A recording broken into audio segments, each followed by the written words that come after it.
The injustice system and pedophilia, molestation, abusers in general is an ugly, ugly, ugly system.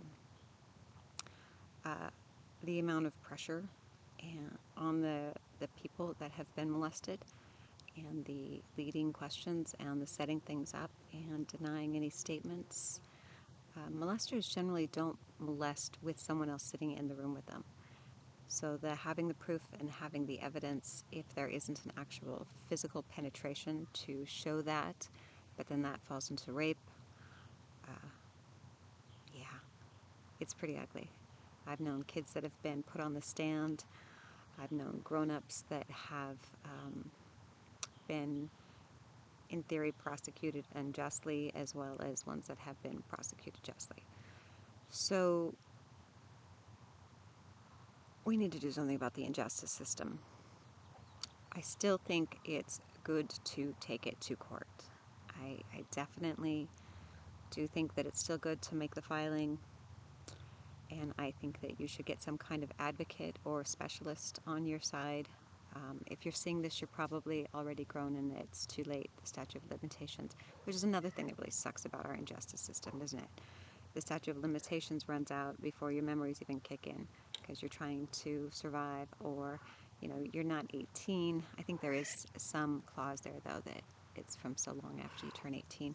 But if your memory doesn't come in until you're 30, because you were 18 and going to college and testing, and you got married and had kids, and then one day something triggers, and the next thing you know, you're having nightmares, and you're like, what the?